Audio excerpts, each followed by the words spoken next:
प्रिय मित्रों, CMPC YouTube channel पर एक बार मैं फिर से आपके सामने हाजिर हूँ। तो देखिए, आज जो हम मिल रहे हैं ये ख़ास तौर से जो अभी अक्टूबर महीने के अंदर जो एग्ज़ाम है RPC का फर्स्ट ग्रेड का लेक्चरर का, मैं उन स्टूडेंट्स के लिए आज एक ख़ास मटेरियल लेके आ रहा हूँ और वो है स्कूल लेक्चरर 2012 मैथ्स का गणित का जो पेपर है RPC का, उसका मैं एक सटीक एनालिसिस यानी विश्लेषण करने जा रहा हूँ। कहाँ से कौन कौन से क्वेश्चन पूछे हैं और किस तरह के क्वेश्चन है, कितने क्वेश्चन आपके 11th-12th बेसिस पूछे हैं, ग्रेजुएशन लेवल पे कितने और PG लेवल पे कितने हैं। तो हमें पहले इनका ऑब्जर्वेशन कर लेना चाहिए कि किस लेवल पे 11th के क्वेश्चन पूछते हैं, ग्रेजुएशन लेवल पे जो क्वेश्चन पूछे गए उनका लेवल क्या होता है और PG लेवल पे जो क्वेश्चन होते हैं उनका लेवल क्या होता है। वैसे मैंने इसके अंदर मैक्सिमम क्वेश्चन जो है 90% क्वेश्चन आपके अपने इस CMPC यूट्यूब चैनल पर आपको मैंने करवा रखे हैं। आपको टॉपिक वाइज देगा, आप देख सकते हैं। मैं आज आपके पास में इन पेपर्स के बारे में जो लेके बता रहा हूँ, उसके अंदर खास तौर से क्वेश्चन का लेवल क्या है और हम कितने क्वेश्चन उसके अंदर से ईजी वे में कर सकते हैं, हम डीप में जाए बिना। क्योंकि कहा जाता है स्मार्ट स्टडी की बात अक्सर करते हैं, तो उसके अंदर हमें नॉलेज कितना है इसका मतलब नहीं, हम एग्ज़ाम को कैसे क्रैक करें, हम एग्ज़ाम को कैसे क्वालिफाई करें, ये मायने रखता है। तो मैं आज इसी बात को लेकर आपके सामने हाजिर हूँ इस CMPC यूट्यूब चैनल पर, आपके अपने चैनल पर। आपको अगर आज का वीडियो अगर अच्छा लगे तो आप इसको लाइक ज़रूर करें, अपने साथियों को शेयर करें, ताकि जो भी लेक्चरर्स का एग्ज़ाम देने जा रहे हैं मैथ्स लेक्चरर का, उन सभी को इसका पूरा फायदा मिल जाए। देखिए, पहला जो क्वेश्चन है आपके पास सीक्वेंस का है, अनुक्रम का। ये जो क्वेश्चन दे रखा है इसके अंदर आपको सीक्वेंस दे रखी है और इसके बारे में पूछा है कि ये एकदिष्ट परंतु परिबद्ध नहीं, परिबद्ध परंतु एकदिष्ट नहीं, एकदिष्ट और परिबद्ध न एकदिष्ट न परिबद्ध। ये जो क्वेश्चन है अनुक्रम का है, सीक्वेंस का। और आप देखिए, सीधी सी बात है, आपको इसके अंदर जो कॉन्सेप्ट क्या लेना होगा, इसके अंदर मोनोटोनिक और बाउंडेड दो वर्ड आपको सीक्वेंस के अंदर ठीक से समझने, ताकि आप इस क्वेश्चन को सही कर सकें। ये क्वेश्चन मैंने यूट्यूब पर करवा रखा है। दूसरा क्वेश्चन दे रखा है, ध्यान से आप देखें, ये जो दे रखा है कि x ग्रेटर देन 0, ठीक है। इसके लिए श्रेणी x/1 2 x² 3 4 x³ 5 6 एक अभिसारी है। इफ़ यानी कन्वर्जेंट का पता लगाना है, तो इसमें तीसरा जो ऑप्शन है इसका वो करेक्ट है। और सबसे खास बात ये कि ये जो सारे क्वेश्चन मैंने कन्वर्जेंट सीरीज़ को मैंने लाइन टू लाइन पूरी एक एक कॉन्सेप्ट को मैंने आपको करवा रखा है, आप इससे देख सकते हैं। सीधा सीधा या तो अभिसारी पूछेगा या अपसारी। फिर अगला जो क्वेश्चन है उसको आप देखें, ये दे रखा है द सीरीज़। ये आपकी एक तरह से हाइपर ज्योमेट्रिक सीरीज है ना, डायरेक्ट जो मैंने आपको बता रखी है उस पर डायरेक्ट पूछ लिए 2/1 power p plus 3/2 power p plus 4/3 power p। और इस तरीके से इसके अंदर जो चारों ऑप्शन दे रखे हैं, आपको इसमें से p की किस वैल्यू के लिए है कन्वर्जेंट या डाइवर्जेंट होगी, ये आपको इसके अंदर पता लगाना होगा। तो देखिए, बिल्कुल ये मैंने सब करवा रखे हैं, उसके अंदर आपको कहीं चिंता करने की जरूरत नहीं है।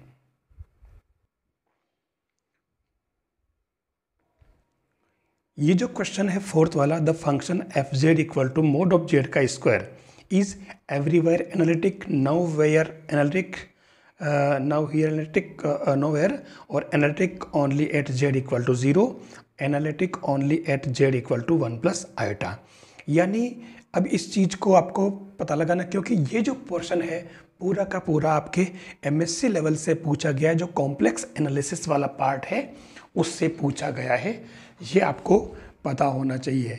ये चीज़ के अंदर एनालिटिक फंक्शन दे रखा है और इसके अंदर से आपके ये जो मेन पोर्शन जो इसका है आयोटा वाला, उसमें से ये क्वेश्चन पूछा गया। सीधा सीधा क्वेश्चन है, आप अगर इस कंटेंट को देखेंगे तो आपको समझ में आ जाएगा। दूसरा क्वेश्चन दे रखा है पांचवा, अगला जो है fz equal to u(xy) plus iota v(xy) B an analytic function such that u(xy) equal to e power x cos y then v(xy) is equal. देखिए, ये पूरा एनालिटिक फंक्शन का क्वेश्चन दे रखा है आपके। यहाँ पर आपके ये जो एक एनालिटिक किसी फंक्शन एफ जेड के एनालिटिक होने की जो शर्त है u x equal to v y और v x equal to minus u v, इस कंडीशन को यूज़ किया है। और फिर इसके अंदर जो क्वेश्चन लिया है ये वाला आपके, ये कह रहा है कि find the analytic function whose real part is given and hence find the imaginary part e power x sine y. तो यहाँ सीधा सीधा या तो रियल पार्ट पूछा है और इमेजिनरी पार्ट गिवन है, या फिर इमेजिनरी पार्ट फाइंड करना है और रियल पार्ट दे रखा है, जैसे u equal to e power x sine y दे रखा है। तो इससे आपके जो ये फाइनली आपके जो ई पावर एक्स वाला जो v वाला पोर्शन है c माइनस ई पावर एक्स कोस वाई ये आ रहा है। और ये आपके क्वेश्चन में उल्टा दे रखा है, ये गिवन है और आपको ये वाला फाइंड करना है। तो कोई सिंपल सी बात है, आप इसके सिंपल क्वेश्चन देख लें, आप हो जाएंगे। फिर है 6 वाला क्वेश्चन कि विच one of the following functions is not differentiable at any point of its domain. ये भी कॉम्प्लेक्स एनालिसिस का ही पार्ट है एमएससी का। तो इसके अंदर जो आपको कॉम्प्लेक्स एनालिसिस वाला सारा कॉन्सेप्ट वो क्लियर कर लेना है। और सिंपल सी बात पूछी, इसके अंदर अलग अलग फंक्शन दे रखे हैं। और एक बात बताऊँ मैं, जो एमएससी वाला यानी पीजी वाला पार्ट जो इसके अंदर पूछा गया है, सारे के सारे सरफेस लेवल के क्वेश्चन है, आपको कहीं कुछ भी नहीं करना है, सारे बिल्कुल। इसलिए आपको बिल्कुल सरफेस लेवल के मेन फॉर्मूले और मेन जो शर्तें हैं, जैसे एनालिटिक फंक्शन है या कोची-रीमान फंक्शन है, ये जो जनरल चीज़ें आपको इसके अंदर देख लेनी है, इससे आपके क्वेश्चन राइट हो जाएंगे। 7th वाला क्वेश्चन कह रहा है कि for which one of the following conditions the function f z equal to z square plus 1 upon z square minus 3z plus 2, ये जो है कंटिन्यूस है फॉर ऑल जेड। तो यहाँ पर आपके देखिए सारा का सारा z इक्वल टू 2, ये क्या सर्कल दे रखा है, ये सारे सर्कल के इक्वेशन है। आप अगर इसका जो कॉम्प्लेक्स एनालिसिस का जो पीजी वाला पार्ट अगर पढ़ेंगे तो ये बिल्कुल सरफेस लेवल पे इस कॉन्सेप्ट को दे रखा है, आप समझ सकते हैं। पीजी वाले में आपको ज़्यादा डीप में नहीं जाना, बिल्कुल सरफेस लेवल से, तो आपकी ये क्वेश्चन सही हो जाएगा। फिर 8वां जो क्वेश्चन दे रखा है, ये आप देखिए, अभी जो मैंने बताया आपको ये एनालिटिक होने के लिए कौशी-रीमान जो समीकरण है वो पूछिए। अभी मैंने पीछे जो बताई थी u x equal to v y और v x equal to minus u y वाला कंडीशन जो थी, वो वाली कंडीशन इसके अंदर पूछी है। तो इसके अंदर कोई विशेष बात नहीं आ रहा, इसको कर सकते हैं। देखिए ये 5 क्वेश्चन इसके अंदर से पूछ लिए 8 तक के, ठीक है ना। 5 क्वेश्चन जो है पीजी लेवल के, पता चल रहा ना आपको, ये पीजी लेवल के जो कि बिल्कुल सरफेस लेवल से हैं। फिर हम बात करें 9th वाला क्वेश्चन, अवकल समीकरण y equal to 2x d by d x plus y square d by d x whole cube का हल है। ये जो क्वेश्चन अगर ध्यान से देखें तो ये क्लोरेट फॉर्म में है, और ये क्लोरेट फॉर्म में जो मैंने अवकल समीकरण वाले जो पोर्शन करा रखे हैं उसके अंदर दे रखा है। ये कौन सा है, ग्रेजुएशन लेवल का। फिर आप देखिए 10वां क्वेश्चन, बिल्कुल सिंपल सा क्वेश्चन डाला इसने अवकल समीकरण का कि ये जो d2y by d x two plus d by d x minus 2y equal to e power x है। तो सीधा सीधा पहले तो आपको इसका CF निकाल लो, तो CF तो इसका आराम से इनमें से फर्स्ट पार्ट जो भी है हो जाएगा आराम से, जैसे ये हो रहा है। और ई पावर एक्स का 1/d FD से निकाल सकते हैं, ये मैंने इसका से कर रखा है, तो आप इससे कर सकते हैं जो आपको पता है, और मैंने ये करवा भी रखा है आपके इस चैनल पर। फिर आता है 11th वाला क्वेश्चन, यहाँ पर देखिए पहले बार, अच्छा ये जो ध्यान रखना है, देखो ये x square D square x D इस तरीके से, तो ये d इंटू डी माइनस 1 वाला पोर्शन है, ध्यान रखना। इसको अपन d इंटू डी माइनस 1 लिखेंगे, इसको हम d लिखेंगे, ध्यान रखना। तो थोड़ा सा ये एक पैटर्न ध्यान रखना पड़ेगा आपको, सिंपल सा काम है। और इधर ये एल्जेब्रिक यानी पॉलिनोमियल दे रखा है, तो आप इसको कैसे करेंगे, वो सेम ऊपर वाला पैटर्न ही है, लेकिन इसके अंदर ये अलग पैटर्न है, ध्यान रखना। जो मैंने आपको इसके अंदर बता रखा है कि अगर इसके पहले वाली टर्म होगी तो एक्स क्यूब डी क्यूब है ना, तो जितनी कोटि का डिफरेंशिएशन होगा उतना ही यहाँ पावर होगी एक्स की, ठीक है ना। 2 2 तो इसके पहले वाला 3 3 बनेगा। तो इससे आपको मैंने बता रखा कि इसको कैसे लिखा जाता है, आप इस पर देख सकते हैं, ये इसके अंदर मैंने बता भी रखा। फिर चलते हैं हम 12th क्वेश्चन पे, यदि a और b स्वेच्छ अचर हो तो z equal to a x plus a square y square plus b का आंशिक अवकल समीकरण है।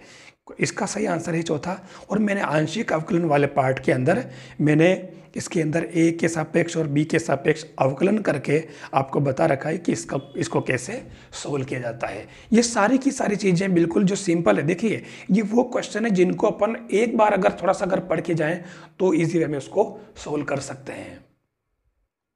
Question number 13, solution of the partial differential equation है। ये या तो पीजी मतलब थर्ड ईयर के अंदर है पार्ट ए वाला, और या ये पीजी के अंदर भी है, दोनों में दे रखा है। तो इसको आपको पता हो तो इसके दो सॉल्यूशन अपन बनता ना, पी का जो होता है वो डी एक्स अपॉन ये, फिर क्यू की जगह डी वाई अपॉन ये -2xy, इस तरीके से इसमें इसको डी जेड अपॉन ये 2x इस तरीके से लिखते हैं। तो ये फिर इनको दो दो को लेके अपन सोल्व करते हैं, इससे हमारा आंसर इसके अंदर आराम से आ जाता है। इसकी कुछ ये भी मैंने पूरा आपको करवा रखा है, आप उसमें पार्शियल डिफरेंशियल इक्वेशन आप इसके अंदर देख सकते हैं, वहाँ पर आपको ये मिलेगा। ये पूरा क्वेश्चन यू का मैंने करवा रखा है, तीसरा ऑप्शन इसका करेक्ट है। अब चलते हैं, देखिए अपन बहुत ही प्यारा टॉपिक है 14 वाला। ये आपका कर्ल ग्रेडियंट यानी वेक्टर एनालिसिस का पार्ट है। r equal to x i plus y j plus z k and r equal to mod of r then gradient of e r square. बिल्कुल सिंपल सा part है, इसका दूसरा option जो है करेक्ट है, और ये मैंने उसके अंदर करा रखा है। आप देख सकते हैं कितना सरफेस लेवल का क्वेश्चन पूछा है। फिर 15 वाला अगर देखें तो वो भी उसी का बंधु है, देख लीजिए आप। हमारे पास क्या पूछा है इसने, डायरेक्शनल डेरिवेटिव्स का पूछा है। ठीक है, जो ग्रेडेशन वाली जो वेक्टर कैलकुलस है सदिश कलन, उसमें से ये फाइव दे रखा है, और ये यू का ये इस क्वेश्चन मैंने उसके अंदर करा रखा है। आप इसको आराम से कर सकते हैं, कोई विशेष बात नहीं इसका ये तीसरा आंसर आ रहा है 10/3। फिर आता है अगला 16 वाला। यहाँ एक कांस्टेंट वेक्टर है और r दे रखा है, अपन जानते हैं r तो फिक्स होता है, तो कर्ल a क्रॉस r कितना होगा। तो सीधा सीधा आपको इसके अंदर ये जो इसमें अगर आप मैंने इसको करने का तरीका बता रखा डायरेक्ट, आपको ये पूरा करने की जरूरत नहीं है। आपको कांस्टेंट लेकर के ना r की जगह कुछ वैल्यू r दे रखा है और a को आपको कांस्टेंट वेक्टर लेकर के पहले आप निकाल लें, फिर कर्ल निकालने तो दे रखा है 2a हो जाएगा। ठीक है ना, ये जो क्वेश्चन है बिल्कुल सिंपल, और ये मैंने लगभग मैं बता रहा हूँ ना, जो क्वेश्चन मैं बता रहा हूँ कि मैंने करा रखा मतलब करा रखा है, आप चैनल पे जाकर देख सकते हैं ये टॉपिक मैंने किस जगह करा रखा है, उसमें आप प्लेलिस्ट के अंदर देख लेना। फिर चलते अपन 17 वाला क्वेश्चन। देखिए सारे एक पैटर्न के क्वेश्चन पूछ लिए, r equal to x i plus y j plus z k, mod of r equal to r, then the value of divergence of r upon r। Divergence पूछा है तो कुछ नहीं है, डाइवर्जेंस ऑफ r पूछा है, ये इसको इस सिस्टम से मैंने करा भी रखा है इसको 2 अपॉन r। ठीक है, और ये उसके अंदर भी मैंने आपको चैनल पे करा रखा, आप वहाँ से देख लें। आप मैं ये बताना चाह रहा हूँ कि क्वेश्चन कितने सीधे सीधे और सिंपल पूछे गए हैं, जिनको हम इजी वे में सोल्व कर सकते हैं। 18वां क्वेश्चन है, if x square minus y square i plus x y j and c is the arc of the curve y equal to x cube from 0 to 0 0 to 28, then find f dot d r. ये integration का है और ये भी मैंने उस पर करा रखा है, आप उस पर देख सकते हो। ये सिंपल कॉन्सेप्ट है, क्वेश्चन कोई भी बहुत बड़ा और डीप में नहीं पूछा गया है, खास तौर से ये ग्रेजुएशन लेवल का पार्ट है, और ग्रेजुएशन लेवल और पीजी लेवल में से क्वेश्चन बिल्कुल सरफेस लेवल से पूछे, कोई घुमाने फिराने वाली बात ही नहीं है। फिर अपन चलते हैं 19 वाला क्वेश्चन। ये कह रहा है कि उस समतल का समीकरण जो बिंदुओं 2, 3, 1 और -4, 5, 3 से गुजरता है जो एक्स अक्ष के समांतर है। तो देखिए प्लेन का कोऑर्डिनेट्स में से पूछ लिया है, और ये भी ग्रेजुएशन लेवल का जो प्लेन का क्वेश्चन है मैंने इसमें कर रखा, दो बिंदुओं से गुजरता है। आप इसकी डीसीज निकाल लें, x2 - x1 से मतलब ABC निकाल लें, और समतल का समीकरण जो होता है मानक रूप में LX + MY + NZ = P वाले उस रूप से निकाल लें। ये मैंने ABC की वैल्यू निकाल रखी है इस तरीके से, तो आप आराम से इसको कर सकते हो। फिर 20वां जो क्वेश्चन है, देखिए 20वां क्वेश्चन क्या इजी पूछा है, बिंदु 1, 2, 3 से रेखा x - 6/3 y - 7/2 z - 7/-2 की लंबवत दूरी पूछी है। तो ये लंबवत दूरी कैसे निकालते हैं, हमारे को क्या करना कि जैसे हमारे पास बिंदु ये वाला P है 1 2 3, और ये रेखा जो हमारे पास दे रखी है, और ये जो रेखा है ये वाली, ये 6 7 7 से गुजरती है, और इस रेखा के डी आर्स क्या है 3 2 -2। ठीक है, तो आप इस रेखा पर इस पॉइंट से एक बिंदु और निकाल लें, कैसे, इसको R मान करके। ठीक है, और इससे हमारे पास ये पॉइंट आ जाएंगे, और ये पॉइंट और इस पॉइंट से आप इस रेखा के डी आर्स निकाल लें। ठीक है, इसके आपके पास में ये 3 2 2 दे रखे हैं, और आप इसके निकाल लेंगे। ठीक है। अब ये दोनों लंबवत है तो A1 A2 plus B1 B2 plus C1 C2 करके और आप आराम से इससे कोऑर्डिनेट आ जाएंगे ये वाले, फिर ये दूरी निकाल लेना। तो ये बिल्कुल आराम से हो जाएगा। क्वेश्चन भी मैंने करा रखा है, मैंने अभी हल्का सा हिंट दिया आपको। फिर चलते अपन 21वां क्वेश्चन। देखिए 21वां क्वेश्चन डायरेक्ट पूछा है, मैंने करा रखा है, ठीक है, गोले वाला। और डायरेक्ट इसके अंदर पूछा है, जो गोला है सेंटर से वाला 0 0 वाला और रेडियस r वाला, और ये अंत मतलब अक्षों से ABC का अंतखंड काटता है कोई प्लेन। तो उस केस में हमारा ये जो सेकंड वाला ऑप्शन करेक्ट है, मैंने करा रखा है। ऐसे ही 22वां क्वेश्चन देखिए। 22वां क्वेश्चन कितना सिंपल। ये जो दे रखा है शंकु का लंबवर्ती शंकु का समीकरण जिसका शीर्ष मूल बिंदु z अक्ष और शीर्ष कोण अल्फा है। तो इनमें से सही आंसर आपका क्या होगा? तो तीसरा वाला। जब z अक्ष हो तो यहाँ z square tan square alpha होता है, x अक्ष हो तो यहाँ x स्क्वायर हो जाता है ये वाला, और y अक्ष हो तब ये वाला हो जाएगा, ठीक है ना। तो ये तीनों मैंने यूं का आपको कर रखा है। फिर आता है 23वां क्वेश्चन। एक लंबवृत्तीय बेलन का समीकरण जिसका निर्देशीय वक्र x square plus y square plus z square 9 है और x minus y plus Z equal 3 है। तो आपको क्या करना है? आपको इन दोनों को समघात बना करके इसको हल कर लेना, कुछ भी नहीं करना इसके अंदर, ठीक है। और ये क्वेश्चन भी मैंने उस पर करा रखा है। देखिए मैंने नहीं छोड़े क्वेश्चन, वास्तव में मैंने इनको करा रखे हैं, आप उस पर जा करके देख सकते हैं। लीजिए अब चलते अपन मैकेनिक्स के अंदर। और ये मैकेनिक्स वाला पोर्शन जो मैंने अभी करवा रखा है लेटेस्ट, ज़्यादा टाइम नहीं हुआ है। आपको इसका फ़ायदा मिल रहा है कि नहीं मिल रहा है ये आप मुझे बताएं। आपको ये चीज़ें अच्छी लग रही है? आपको लगता है आपकी काम की है? निश्चित रूप से काम की है, क्योंकि मुझे भी लगता है, इसलिए मैं करवा रहा हूँ। आगे बढ़ें तो 24 का क्वेश्चन जो है ABC का परिकेंद्र दे रखा है और OA OB OC के अंदर क्रियाशील 3 बल PQR संतुलन में है। तो P अनुपात Q अनुपात R का अनुपात क्या होगा, ठीक है। तो ये सीधा सा sin 2A sin 2B sin 2C मैंने कर रखा है, आप कर सकते हैं। 25वां क्वेश्चन भी इसी का सगा भाई है, आप देख लें, बिल्कुल क्लोज, ठीक है। इसके अंदर दूसरा जो है ऑप्शन है वो सही है, P plus Q plus R equal to 0, ठीक है। मैंने इन दोनों को बिल्कुल ही कंपेयर करके बता रखा कि ये कब लगता है, ये कब लगता है। इसके 3 पैटर्न बता रखे हैं मैंने, ध्यान रखना। फिर आता है 26वां क्वेश्चन। देखिए ये है फ्रैक्शन वाला, घर्षण वाला, ये मैकेनिक्स का पार्ट है। और घर्षण के हालांकि मैंने करवाए नहीं है क्वेश्चन, ये आपके स्थिति विज्ञान के अंदर है, BSc के अंदर। तो अगर टाइम मिला तो मैं आपको करा दूंगा। इसके अंदर भी बिल्कुल सिंपल जो क्वेश्चन है। और कह रहा है लेमड़ा घर्षण कौन है? तो W भार के एक पिंड को रुक्ष क्षैतिज समतल पर खींचने के लिए आवश्यक न्यूनतम बल है। तो ये वास्तव में आपका W sin अल्फा इसका सही आंसर होगा, ठीक है। एक क्षैतिज समतल ले रखा है, अनंत समतल, और उस पर जो न्यूनतम बल पूछा है इसने। तो इसके अंदर जो कॉन्सेप्ट आता है वो कौन सा आता है? इसके अंदर आघूर्ण लिया जाता है किसी बिंदु के सापेक्ष। हर घर्षण वाले सभी सवालों में हम केवल आघूर्ण लेते हैं, और आघूर्ण क्या होता है? मोमेंट, बल इंटू लंबवत दूरी। फिर है 27वां क्वेश्चन। W बार का एक पिंड किसी रुक्ष नत समतल पर सीमांत संतुलन में है। यदि घर्षण गुणांक 1/√3 हो तो समतल का क्षैतिज से झुकाव पूछा है। तो ये म्यू इक्वल टू 10 लेमड़ा से आपको करना है, कुछ भी नहीं, बिल्कुल सिंपल सा काम, ठीक है। फिर चलते हैं हम जिसमें जो 4th वाला आंसर इसके अंदर करेक्ट है। 28वां क्वेश्चन है, ये पूरा कैटेनरी का, ये स्थिति विज्ञान वाला पार्ट चल रहा है और कैटेनरी के लगभग ये सारे फॉर्मूले हैं। लेकिन इसने पूछा कि कौन सा जो है कैटेनरी का कार्टेशियन इक्वेशन है। तो ये आपके y equal to C cos hyperbolic x/c, ये आपका कार्टेशियन वाला है, क्योंकि इसमें आर्क लेंथ आ गई है, ये S और C में रिलेशन है, ये भी SC में रिलेशन है। तो ये आपके बिल्कुल इजी काम है। अब अपन चलते हैं अरीय त्वरण, अरीय वेग, है ना, रेडियल, एक्स ट्रांसवर्सल, ये सारी जो चीज़ें अपन ने पढ़ी है, मैंने अभी लेटेस्ट बताए हैं। तो ये पूछा है कि यदि एक कण अचर कोणीय वेग से वक्र r equal to AE theta बनाता है ना, स्पाइरल है, तो इसका अरीय त्वरण क्या होगा? तो सीधा सीधा इसके अंदर जो जनरल फॉर्मूले बता रखे हैं मैंने, उसके बेस पे करोगे, ये इसका 0 आंसर आएगा। फिर देखिए यदि किसी गतिमान कण का स्पर्श रेखीय और अभिलंबित त्वरण सदैव बराबर रहते हैं तो इसका वेग समानुपाती होगा।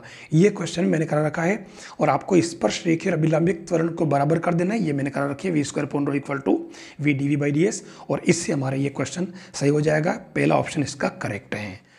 31वां क्वेश्चन जो दे रखा है, एक ये सिंपल हार्मोनिक मोशन का है। एक कण सरल आवर्त गति से गतिमान है। यदि कण का केंद्र से 2 सेमी दूरी पर त्वरण 8 सेंटीमीटर पर सेकंड स्क्वायर है तो आवर्तकाल क्या होगा। तो इसके अंदर आवर्तकाल का फॉर्मूला आपको अप्लाई करना है और डायरेक्ट इससे ये आपका दूसरा जो ऑप्शन है वो राइट मिलेगा। फिर आता है 32वां क्वेश्चन, देखें आप। ये ऐसा क्वेश्चन तो वो अक्सर पूछता ही है। एक कण सरल आवर्त गति से गति करता है जिसका आयाम a है और केंद्र से कण की दूरी जहां कण का वेग अधिकतम वेग का आधा है ना। तो आपको ये v max equal to a omega होता है और एक v square equal to omega square a square minus x square, इसको यूज़ करके आपको इसको करना है। आपका चौथा ऑप्शन इसके अंदर करेक्ट हो जाएगा, आप आराम से कर सकते हो। देखिए ये जो पोर्शन पूरा में जो स्कूल लेक्चरर आरपीएससी के लिए जो स्टूडेंट्स आरपीएससी का एग्ज़ाम दे रहे हैं स्कूल लेक्चरर का, मैं उनके लिए ये खास तौर से काम कर रहा हूँ। लेकिन जो सेकंड ग्रेड का एग्ज़ाम दे रहे हैं, जो लोग सेकंड ग्रेड का एग्ज़ाम दे रहे हैं आरपीएससी का, ये पेपर उनके लिए भी उतना ही इंपॉर्टेंस रखता है, आपको ध्यान रखना होगा। तो आपको जो सेकंड ग्रेड वाले स्टूडेंट्स हैं उनको भी इसको देखना चाहिए ताकि उनको भी इसका पूरा फायदा मिले, क्योंकि जो केवल पीजी वाला जो पोर्शन है वही थोड़ा अलग है, बाकी लगभग सारा पोर्शन सेम है जो सभी के इसके अंदर सिलेबस में है। यहाँ आप देखो इसने प्रोजेक्टाइल मोशन वाला क्वेश्चन दे दिया है। यदि एक कण को किसी स्थिर बिंदु से u वेग से क्षितिज से अल्फा कोण बनाते हुए फेंका जाता है तो क्षितिज परास पूछ ली है। तो सीधी सीधी परास का फॉर्मूला अपन जानते हैं, u square sine alpha upon g. मैंने इसको बहुत ब्रॉड लेवल पे भी इसके लगभग मैंने 4-5 लेक्चर अभी डाल रखे हैं, तो आप इसको कर सकते हो। अगला क्वेश्चन जो दिया इसने, ये आपके ये लीनियर ट्रांसफॉर्मेशन जो रेखिक बीजावली है आपकी, ये वाली जो बुक है ये इसके अंदर दे रखा है सारा पोर्शन और इसमें से आप पढ़ोगे। ये ग्रेजुएशन लेवल की बुक है, थर्ड ईयर की। आप इसमें से बिल्कुल सरफेस लेवल से अगर काम करोगे तो आपको इस क्वेश्चन का आंसर मिल जाएगा। बिल्कुल सिंपल सा काम पूछा है। 35वां क्वेश्चन है वो भी मैट्रिक स्पेस का है, तो वो भी आप इसमें से कर सकते हो आराम से। ये क्वेश्चन भी इससे सरफेस लेवल से ही पूछा आपको मिल जाएगा।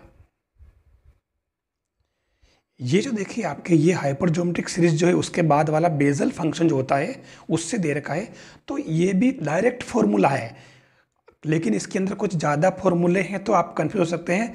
हो सके तो आप इसके बेजल फंक्शन के जो कुछ 4-5 फॉर्मूले मेन वो आप कर लें, और नहीं तो मैं आपको अलग से इसको करवा दूंगा इस पेपर के बाद में। ये वाला पोर्शन मैंने करवा नहीं रखा है तो मैं आपको इसको भली बाद में बता दूंगा इस पेपर के बाद में।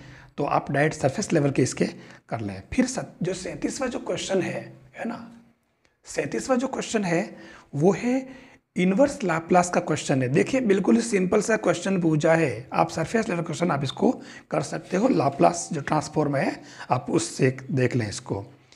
फिर यहाँ दिया ये पीजी लेवल का क्वेश्चन है। वृत्तीय helix x equal to a cos theta y equal to a sine theta z equal to a theta cot alpha के लिए वक्रता का मान है। ये जो आपके वो कप्पा वगैरह जो दे रखा ना पीजी लेवल का टेंसर एनालिसिस, मतलब वो जियोमेट्रिक जो है ना डिफरेंशियल कोऑर्डिनेट्स जो दे रखा उसका पोर्शन है ये, तो आप ये उससे करेंगे।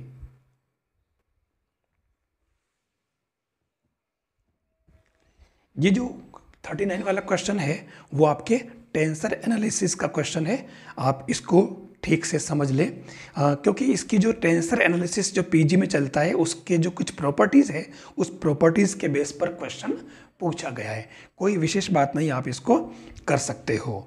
अब इसके अंदर 40वां जो क्वेश्चन दे रखा है वो क्वेश्चन, इसमें देखो आप 4 पॉइंट दे रखे हैं और ये द्विघात बहुपद ज्ञात करना है। तो इसको आप 10th और 11th अपने 10th लेवल का जो बहुपद है उससे भी कर सकते हो, और ये न्यूमेरिकल एनालिसिस के अंदर मैंने बता रखा आप उससे भी कर सकते हो। ठीक है, सिंपल सा क्वेश्चन है। फिर चलते हैं 41वां क्वेश्चन। देखिए ये क्वेश्चन आप ठीक से देखें कौन सा है। ये दे रखा फॉरवर्ड और ये BC2 और FA दे रखा इसके अंदर। तो इसके अंदर आपके क्या है, ये जो क्वेश्चन है डिवाइडेड डिफरेंस का क्वेश्चन है, आप इसको आराम से कर सकते हो। डिवाइडेड डिफरेंस के क्वेश्चन मैंने अभी आपको करवा रखे हैं, तो आप उसमें से देख सकते हैं। इसका थर्ड वाला ऑप्शन जो है वो करेक्ट है। अब देखिए जो क्वेश्चन लिया है 42 है ना, 42 वाला जो क्वेश्चन है वो भी मैट्रिक स्पेस का ही है, लेकिन है बिल्कुल सिंपल है। इसने जो 4 ऑप्शन में 4 डायग्राम दे रखे हैं और ये कह रहा है कि कौन सा कॉन्वेक्स सेट नहीं है। आपको पता होगा दो तरह के होते हैं, एक तो कॉनकेव सेट और एक कॉन्वेक्स सेट। तो दोनों में क्या होता है, अपन जो विकर्ण खींचते हैं, अगर कोई विकर्ण जो डायगोनल अगर बाहर निकलता है या अंदर रहता है, तो ये दोनों अंदर और बाहर रहने पर डिपेंडेंट है, कॉन्वेक्स सेट और कॉनकेव सेट। तो आप इसको आराम से समझ सकते हैं। फिर क्वेश्चन दे रखा है 43 वाला। तो आप देखें इसके अंदर ये जो है असाइनमेंट प्रॉब्लम का है, ध्यान रखना। एक नियतन समस्या में जहाँ m नौकरी और m व्यक्ति है, आधारी सुसंगत हल के लिए प्रारंभिक स्तर पर आधारी चरों की संख्या। तो इस पर केवल दो ही क्वेश्चन है, एक तो होता है m प्लस n-1 और दूसरा m-n। तो ये आधारी सुसंगत हल का ये वाला है, जबकि अपभ्रष्ट नॉन जो है डिजेनरेसी वाला, वो उसमें m प्लस n-1 आता है। तो ये डायरेक्ट उसके अंदर दे रखा है सरफेस लेवल का।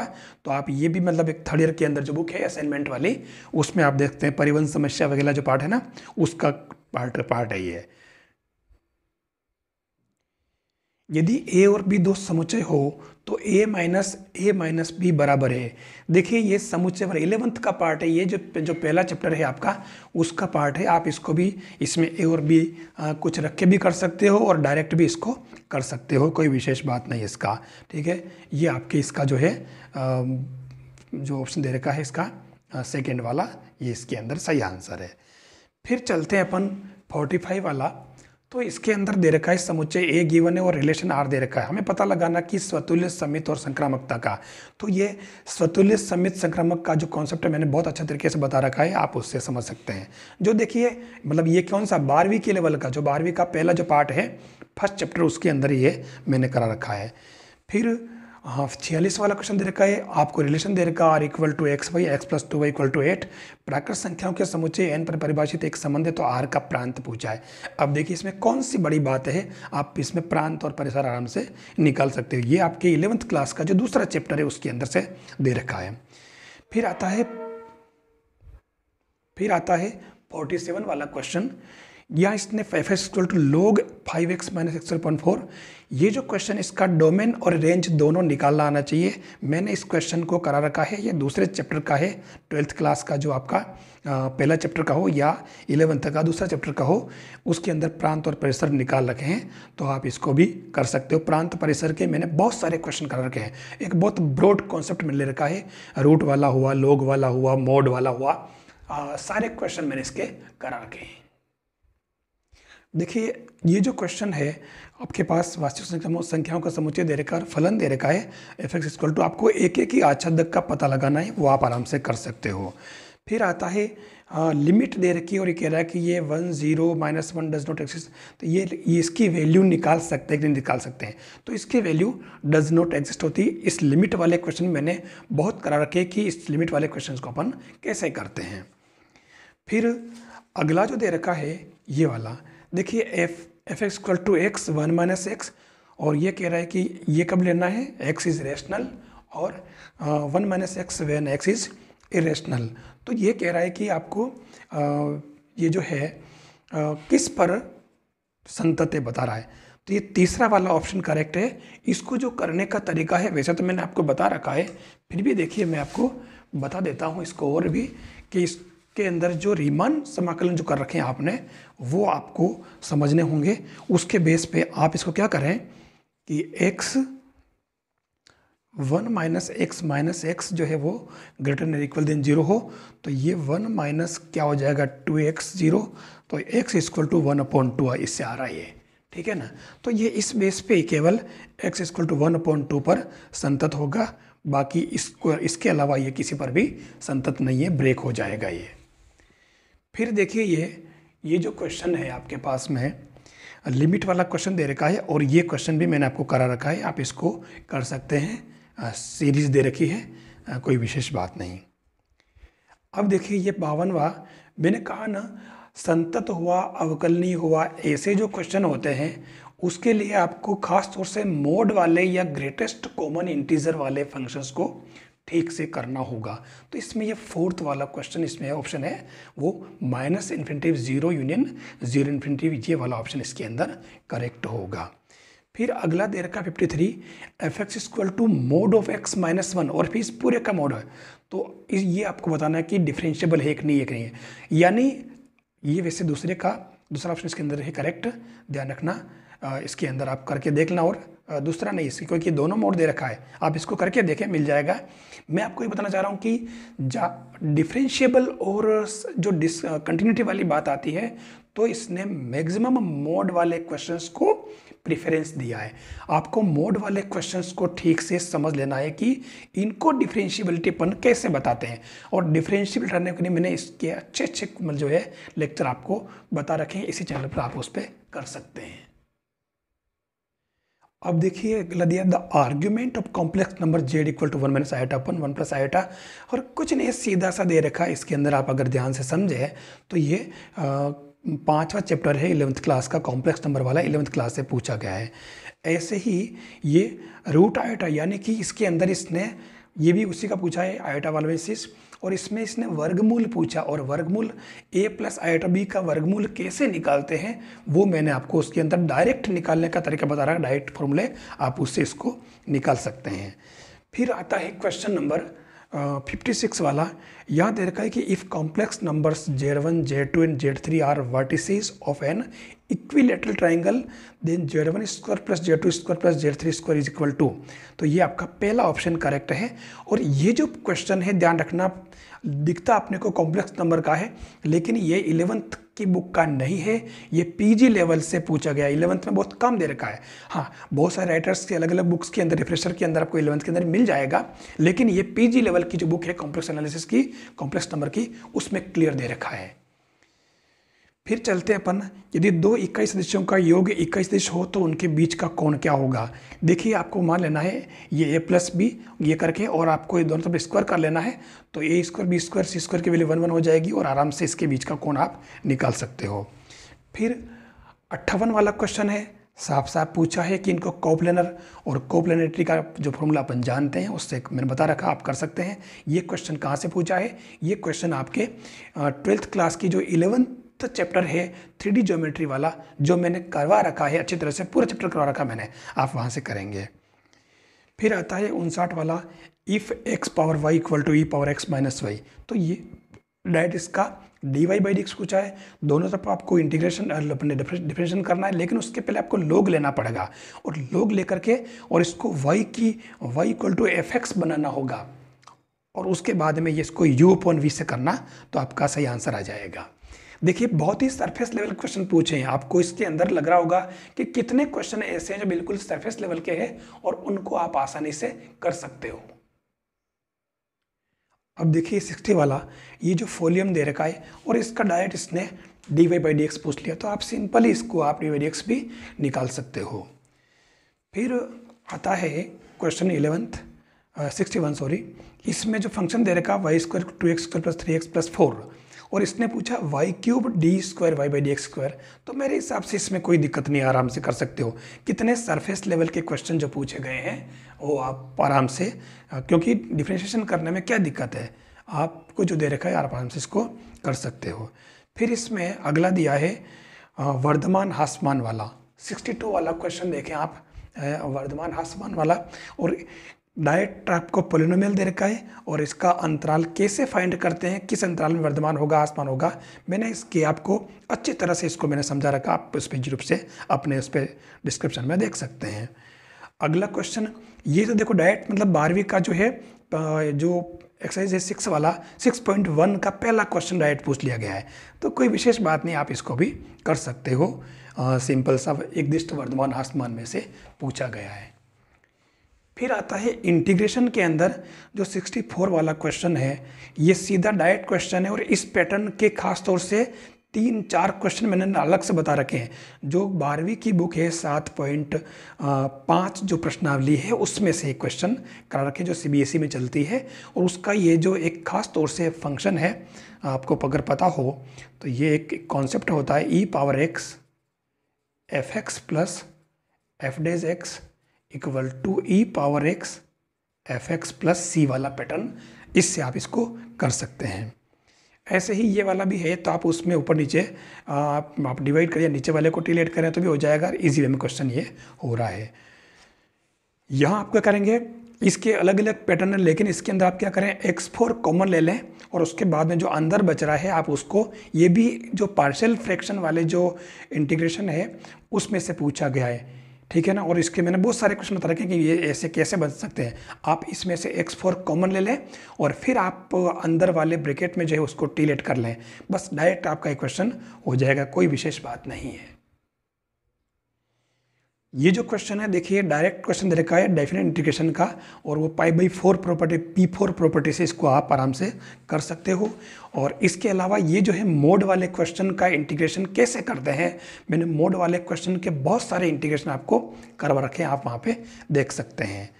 फिर आता है 5 त्रिज्या के सभी वृत्त निकाय के अवकल समीकरण की कोटि क्या होगी। तो जिसकी त्रिज्या 5 है, ठीक है, तो उसकी कोटि निकालने का तरीका मैंने बता रखा है, ऑर्डर और डिग्री वाला एक पूरा लेसन मैंने आपको उस पर दे रखा है, आप उस पर कर सकते हैं, क्योंकि सिंपल क्वेश्चन मुझे ये, अच्छा ये कहाँ से पूछा है, ये 12वीं की जो बुक है उसमें जो CBSE की चलती है अभी, 12वीं की CBSE की बुक का जो 9.1 वाला जो पोर्शन है ना, अवकल समीकरण का पार्ट है 9.1, उसमें से एक क्वेश्चन दिया है, ठीक है। फिर अगर इसके अंदर चलें तो वक्र कुल y = a cos ωt + b sin ωt निरूपित करने वाला अवकल समीकरण, डायरेक्ट उसने 2 बार अवकलन करते इसका आंसर आ जाएगा, ये वाला आ रहा है 3 वाला ऑप्शन, कोई विशेष बात नहीं।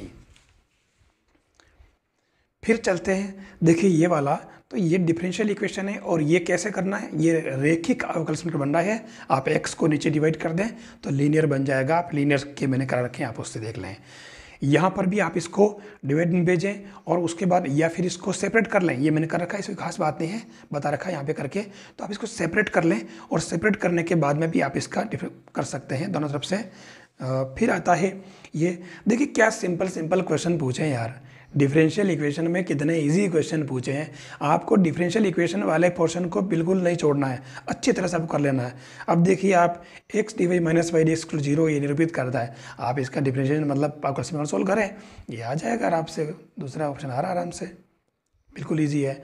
74 वाला कह रहा है एक समतल में 8 बिंदु है जिनमें 3 समरेख हैं, इनमें से किन्हीं 2 बिंदु मिलने वाली बनने वाली रेखाओं की संख्या, ये क्रमचय संचय यानी कि संचय वाला पार्ट है, आप उससे इसको करेंगे तो ये इसके अंदर आपके आ जाएगा आंसर। यहाँ देखिए 5 पुरुषों 3 महिलाओं में से 4 की एक समिति कितने प्रकार से बन सकती है, जबकि समिति में कम से कम 1 महिला हो। ये कम से कम और अधिक से अधिक मैंने आपको बता रखा है क्रमचय संचय में से, और ये संचय वाला है, कॉम्बिनेशन वाला, ध्यान रखना है ना, परमुटेशन का नहीं है, क्योंकि इसमें आपको क्रम की जरूरत नहीं पड़ती। ऐसे ही ये भी आपके अरेंज शब्द के अक्षरों से कुल कितने शब्द बन सकते हैं जबकि स्वर सदैव सम स्थानों पर रहें, तो कोई विशेष बात नहीं है, इसको भी आप कर सकते हैं, मैंने बता रखा है आपको इसका सिस्टम कैसे करते हैं जो। फिर आप देखिए ये कितना इजी क्वेश्चन पूछ लिया है, डायरेक्ट जो आपके द्विपद प्रमेय का क्वेश्चन पूछा इसके अंदर, और इसको मैंने बहुत अच्छे तरीके से हाईलाइट करके करा रखा है। इसके अंदर आपको 2 ऑप्शन है, सम पदों के लिए पूछा इसने, तो ये जो है ए सम पदों का योग और बी विषम, अपने ए तो विषम पदों का, बी सम पदों का है, तो आपके पास में दूसरा और चौथा ऑप्शन बहुत काम का है, ठीक है। इसने x² - a² पूछा है, ठीक है, तो आपको इसके अंदर ये वाला आंसर सही है। और इसका एक और पोर्शन है जिसमें ये, यानी 2 ऑप्शन है इसके अंदर, जो इसमें पूछे तो आपका दूसरा ऑप्शन सही है, और इसका एक और क्वेश्चन है तो उसमें 4a भी आंसर आएगा, तो ये भी आप कर सकते हो। फिर 78 वाला क्वेश्चन अगर देखें तो कुछ नहीं, इसके अंदर x⁻7 और x⁻8 के गुणांक बराबर का है, आप दोनों के गुणांक लेकर के बराबर कर दें, इससे आपके n की वैल्यू आ जाएगी। ये आपके 11वीं क्लास की जो CBSE की बुक है उसके अंदर जो द्विपद प्रमेय वाला पोर्शन है उसमें से पूछा है, जो 8वां चैप्टर। अब देखिए इसने 79 वाला मैट्रिक्स का कितना इजी क्वेश्चन पूछा है, a² = b हो, तो ये कह रहा है कि a का क्या मान होगा, तो इसके लिए कोई मान विद्यमान नहीं होगा, आप इसकी जो प्रॉपर्टीज है आप कर सकते हैं।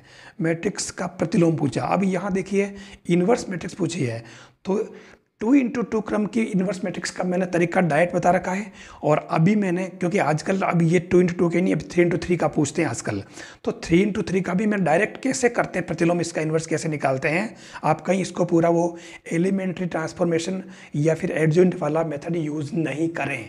मैंने आपको इन दोनों को छोड़ करके और 3x3 मैट्रिक्स का इन्वर्स मैट्रिक्स बता रखा है, आप उस पर देख सकते हैं। 81 वाला क्वेश्चन है, ये आपके जो दे रखा है, क्या दिया इसमें देखो, यहाँ दे रखा है क्या matrix X has A plus B rows and A plus 2 columns and matrix Y has B plus 1 rows and A plus 3 columns if both XY and YX exist. मतलब यहाँ दो मैट्रिक्स का गुणा विद्यमान है। तो दो मैट्रिक्स का गुणा कब होता है? मैट्रिक्स A के कॉलम बराबर मैट्रिक्स B के पंक्तियाँ, है ना। A की कॉलम बराबर B की पंक्ति के बराबर होगा, वो नियम याद रख के आप इसको निकालेंगे। ये क्वेश्चन मैंने आपको करा रखा है। 82 वाला क्वेश्चन दे रखा है A not equal to b not equal to c, और ये दे रखा है आप अगर चाहे तो यहाँ से ब्रेक कर सकते हैं, और ये इसके अंदर हमारा पहला ऑप्शन करेक्ट है। सिंपल सा ये आपके जो CBSE की जो 12वीं की बुक है मैथ्स की, उसकी मिसलिनियस जो है ना विविध प्रश्नावली, उसका पहला सवाल दे रखा है। फिर इसके अंदर दिया समीकरण निकाय x plus Y plus Z zero, Y plus 2z zero और alpha X plus Z equal zero के पास एक से ज़्यादा हल हो तो अल्फा का मान क्या होगा। तो आप इसके अंदर इसको कर सकते हैं, -1 आएगा। ये वो 3 चरों वाले रेखिक समीकरण जो होते हैं आपको उसको करना, ये भी मैट्रिक्स वाला ही सवाल है। फिर 84 वाले में दिया है कि एक रेखा ये और दूसरी रेखा है, इसके प्रतिच्छेद बिंदु और मूल बिंदु से गुजरने वाली रेखा का समीकरण। याद करो मैंने प्रतिच्छेद रेखा का समीकरण कैसे बताया, ये L1 plus lambda into L2 equal to 0, और इससे हमारे मूल बिंदु से गुजरी तो 0 0 पुट कर ले, लेमड़ा की वैल्यू आ जाएगी और इससे आपका सही आंसर आ जाएगा। फिर देखिए 85 वाला ये सर्कल का क्वेश्चन पूछा है। वृत्त दे रखा है x² plus y² 4x 6x y और 11, और ये कह रहा है कि व्यास का एक सिरा दे रखा 3 4, तो इसका दूसरा सिरा क्या होगा। ठीक है, कोई खास बात नहीं, आप इसका केंद्र निकाल लें, और ये आपके एक सिरा दे रखा है ना, ये निकालना है तो ये मध्य बिंदु सूत्र लगा लें, इससे हो जाएगा। अब इससे सरल क्वेश्चन वो क्या पूछ सकता है, क्योंकि आपको इससे केंद्र निकालना आना चाहिए, तो केंद्र निकाल लिया। ठीक है, और एक सिरा दे रखा है तो मध्य बिंदु सूत्र से आप इसका निकाल सकते हैं वाला, कोई विशेष बात नहीं। परवलय y² equal to 4y minus 4x की नाभि पूछी। अब यहाँ ये परवलय जो देखो y² equal to 4x form में नहीं है, तो आपको इसको y² इक्वल टू 4ax की फॉर्म में कन्वर्ट करना पड़ेगा पूर्ण वर्ग बना करके, फिर आप नाभि निकालेंगे इसकी। यहाँ दीर्घवृत्त दे रखा है 16x² plus 9y² equal to 114 की लंबवत स्पर्श रेखाओं के प्रतिच्छेद बिंदु का बिंदुपथ। तो लंबवत स्पर्श रेखाओं के प्रतिच्छेद बिंदु का बिंदुपथ पूछा है, तो आपको वो S1 equal to t² use करके, और आपको x² प्लस y² x² का गुणांक प्लस y² का गुणांक 0 कर देना, इससे आपका आंसर आ जाएगा। जो मैंने 2D वाला पोर्शन बता रखा उसके अंदर मिल जाएगा। ये आपके S1 equal to t² use करके और x² का गुणांक प्लस y² का गुणांक 0 कर देना। देखिए 88 वाला क्वेश्चन, ये डायरेक्ट वो अभिलंब वाला पूछा है, डायरेक्ट रिजल्ट है आपके पास में, ये वाला ऑप्शन हो जाएगा, कोई खास बात नहीं, मैंने करा रखा आपको ये क्वेश्चन अभिलंब वाले में। ये सेम क्वेश्चन इलिप्स और उसके अंदर भी है, हाइपरबोला के अंदर। हाइपरबोला है तो वहाँ माइनस माइनस लगेगा, और अगर इलिप्स है तो यहाँ प्लस और यहाँ प्लस हो जाएगा, बस ये फ़र्क है इसके अंदर। ये देखिए 89 वाला क्वेश्चन, ये कह रहा कि y equal to 4x minus 5 is tangent to the curve y² equal to px³ plus q, तो आपको pq की पूछी है। अब ये रेखा इसकी टेंजेंट है, तो आप पहले इसका आप अवकलन कर लें। ठीक है, और अवकलन करने के बाद जो है आप उस मतलब इसका टेंजेंट निकाल लें। ठीक है, बिंदु भी दे रखा है, उसको इसको कंपेयर कर लें, p और q आ जाएंगे आराम से। यहाँ इसने पूछा है कि इस स्फीयर की मैक्सिमम या मिनिमम वाला जो है ना उच्चिष्ट निम्निष्ट वाला पोर्शन, उससे पूछा है, तो आप इसका एक बार अवकलन करके 0 करें, दूसरी बार और करें, फिर उसका मैक्सिमम मिनिमम वाला पोर्शन यूज़ करके और कर लें। फिर आता है 91 वाला क्वेश्चन। देखिए ये आपको एक डायरेक्ट रिजल्ट के रूप में ध्यान रखना है। a cos theta plus b sine theta का उच्चिष्ट मान √a² प्लस b² होता है, तो निम्निष्ट मान क्या होगा, कुछ नहीं करना, यहाँ माइनस लगा देना है। ये खास बात है, यहाँ माइनस लगा देना तो सही हो जाएगा। ये क्वेश्चन अक्सर पूछा जाता है। फिर देखिए वक्र e⁻x y equal to e⁻−x और रेखा x इक्वल टू 1 से परिबद्ध क्षेत्रफल है, तो आपको इससे आपको वो निकालना, परिबद्ध 2 कर्व दे रखे हैं, दोनों कर्व के बीच का एरिया आपको फाइंड करना है, तो आप आराम से इसको कर सकते हो। ये क्वेश्चन भी मैंने आपको करा रखा है, इसका आंसर उसके अंदर बिल्कुल क्लियर मैंने करा रखा है 2 लाइन में। देखिए ये जो पेपर है MSc के पैटर्न पे है पूरा, और जो फर्स्ट ग्रेड का एग्ज़ाम दे रहे हैं उनके लिए है, ठीक है। और कभी कभी लगता है कि यार फर्स्ट ग्रेड का एग्ज़ाम आरपीएससी का तो बहुत टफ होता होगा, हम कैसे क्या करेंगे, कैसे क्वेश्चन आएंगे। अभी तक जो मैंने आपको 92 तक के क्वेश्चन करा दिए, 92 तक है, ये 93 वाला है। आपने देखा इसके अंदर कितने क्वेश्चन ऐसे जो आपको बिल्कुल डायरेक्ट आ रहे हैं। अभी देखे ना आपने, कितने सारे क्वेश्चन है जो डायरेक्ट पूछे गए हैं। हमें डीप जाना नहीं है, हमें जो सिंपल पोर्शन है उसको ठीक से करना है ताकि वो क्वेश्चन हमारे रॉन्ग नहीं हो। फिर चलते हैं हम 93 में। तो देखिए y इक्वल टू ये वाला क्वेश्चन दे रखा है, इससे एक शख्स से परिबद्ध डायरेक्ट इंटीग्रेशन करके आपको इसका एरिया निकालना है, कोई विशेष बात नहीं। यहाँ क्या है, n धनात्मक संख्याओं का गुणनफल 1 है, तो इन संख्याओं का योग कभी कम नहीं होगा। अब देखिए कितना सिंपल क्वेश्चन पूछा है, थोड़ा सा इसको समझ लेना। ये किसका, n धनात्मक संख्याओं का गुणनफल 1 है, ठीक है। ये जो क्वेश्चन है एक तरह से आपके उसका पूछा है, इनइक्वालिटी का मिक्स क्वेश्चन पूछा है। थोड़ा सा इसको अगर आप डीप जाएंगे तो आपको मिल जाएगा। ये केवल 12th बेसिस क्वेश्चन है, 12th से नीचे लेवल का। 95 वाला क्वेश्चन जो डायरेक्ट पूछ लिया है ना, प्रथम n प्रकार संख्याओं का मानक विचलन क्या है, ठीक है। तो कोई विशेष बात नहीं है, n² - 1/12। और ये क्वेश्चन तो अक्सर हर एग्जाम में पूछ लेता है, आप थोड़ा इसको करके देख लेना। लीजिए अब चलते हैं अपन प्रायिकता के अंदर। तो प्रोबेबिलिटी के अंदर एक पासे को 2 बार फेंका जाता है, प्रत्येक बार 4 से बड़ा अंक आने की प्रायिकता। क्या दिक्कत है, आप इसके पेयर बना लें और 4 से बड़ा अंक आने की प्रायिकता निकाल लेना, कोई विशेष बात नहीं है। इसके अंदर 1/9 आंसर आ जाएगा। फिर 97 वाला क्वेश्चन तो मैं क्या आपको बताऊंगा, आप देख लीजिए, बिल्कुल सिंपल सा है। ये इसमें डी मॉर्गन जरूर लगा देना आप थोड़ा, ताकि थोड़ा इजी हो जाएगा, है ना। डी मॉर्गन लगा करके आप ए यूनियन बी निकाल लेना, इससे आपके ये पी की वैल्यू आ जाएगी। फिर इसके अंदर आ रहा है, एक थैले में से 1 से 30 नंबर तक की गेंदें हैं, इनमें से एक गेंद निकाली जाती है। इस गेंद का नंबर 5 या 7, देखिए यह आ रहा है, ठीक है ना। तो यहाँ पर इन दोनों का योग करना पड़ेगा, P5 + P7, ठीक है ना, गुणक के लिए। तो इसको भी आप आराम से कर सकते हो, कोई बहुत बड़ा कॉन्सेप्ट नहीं पूछा इसके अंदर। 99 वाला जो क्वेश्चन है, आप देखें, पूर्णांकों के समुच्चय जेड में ये बाइनरी ऑपरेशन का क्वेश्चन पूछा है। a * b = a + b + 1 for every a belongs to Z. तो तस्मक अवयव पूछा है।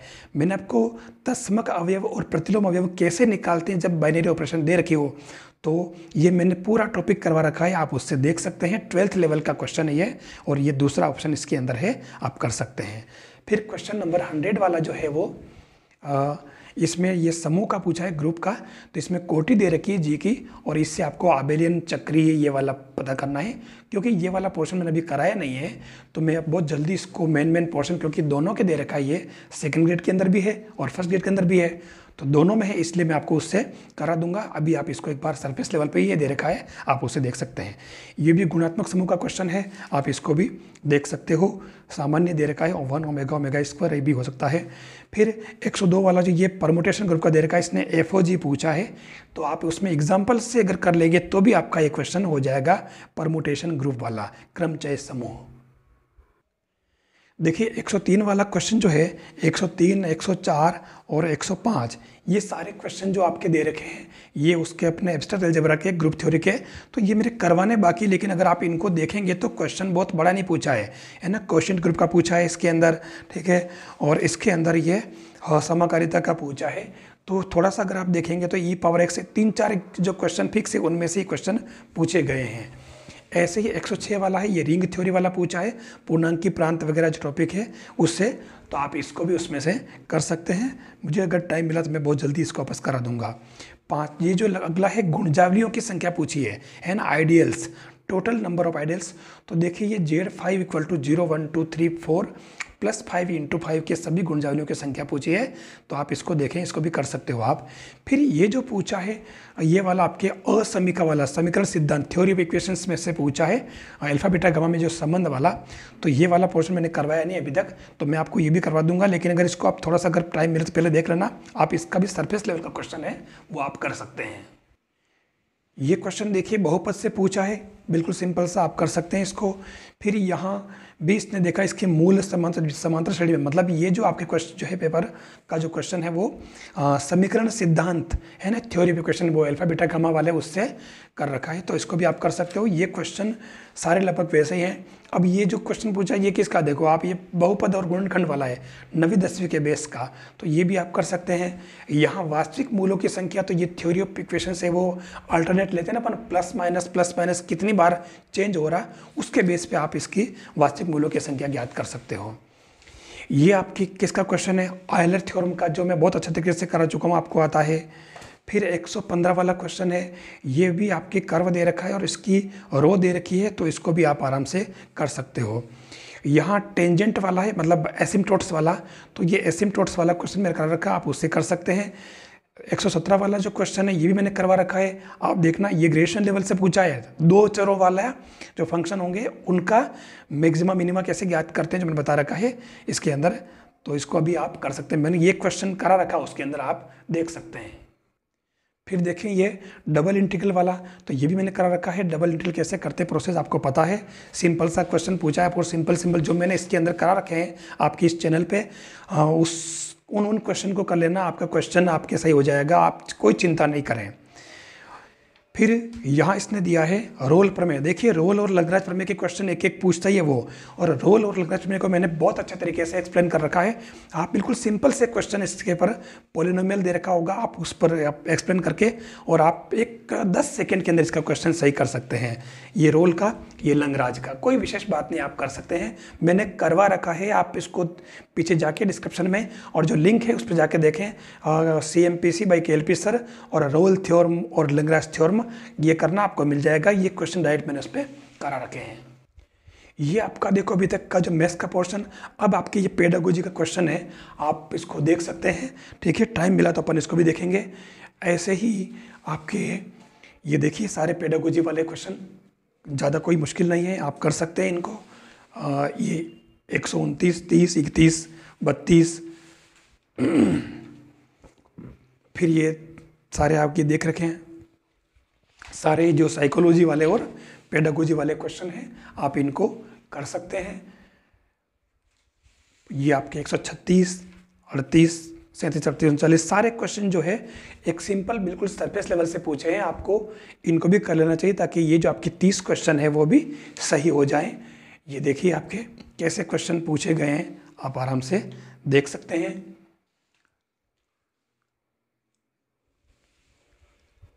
ये आपका 144, 145, 146, 147 सारे के सारे जो क्वेश्चन है बिल्कुल सिंपल पूछे गए हैं। और ये आपके 148 और 149 और 150 सारे क्वेश्चन बिल्कुल सिंपल पूछे हैं। ये आपका जो है MSc का पेपर है, मेरा मतलब RPSC फर्स्ट ग्रेड का 2012 का पेपर है। इस पेपर में किस तरीके के क्वेश्चन पूछे हैं और कितने क्वेश्चन आपने देखे हैं जो बिल्कुल ग्रेजुएशन लेवल के हैं, और कितने क्वेश्चन आपके 11th-12th के हैं, और कितने क्वेश्चन PG लेवल के हैं। आपने नोट किया होगा कि जो सरफेस लेवल के क्वेश्चन है, मतलब बिल्कुल ग्रेजुएशन लेवल से जो क्वेश्चन पूछे हैं वो बिल्कुल सरफेस लेवल से पूछे गए हैं, कहीं उसके अंदर बहुत बड़ा नहीं पूछा है, डायरेक्ट क्वेश्चन है। डीप अगर गया तो वो केवल 11th-12th में गया है, ठीक है। और इसलिए अपने को 11th-12th का जो कॉन्सेप्ट है वो थोड़ा डीपली करना है, वहाँ से सरफेस लेवल के क्वेश्चन नहीं आते हैं। अगर आपको आज का ये लेक्चर अच्छा लगा हो तो आप इसको लाइक ज़रूर करें, आप अपने साथियों को शेयर करें, साथ ही CMPC यूट्यूब चैनल को सब्सक्राइब जरूर करें, अपने साथियों को भी कहें ताकि सभी को इसका फ़ायदा हो। और जो टेलीग्राम चैनल है CMPC नाम से, आप उसको भी ज्वाइन करें। मैं अभी इस पेपर के बाद में अगला 2014 का पेपर है वो भी लेकर के आऊँगा, ठीक है। और क्वेश्चन कहाँ से पूछे मैं बुक से ही बता दूंगा आपको, ताकि आपको इसका पूरा पता चल जाए। और इसके बाद में मैं थोड़ा सा अभी जो PG वाला पार्ट है आपके फर्स्ट ग्रेड वालों के लिए, मैं वही लूँगा ताकि आपको इसका पूरा फ़ायदा मिले और आप फर्स्ट ग्रेड के अंदर एग्ज़ाम के अंदर आप कुछ अच्छा कर सको और अपने लक्ष्य को प्राप्त कर सको। अब नेक्स्ट लेक्चर तक अपन फिर से मिलते हैं, तब तक के लिए थैंक्स।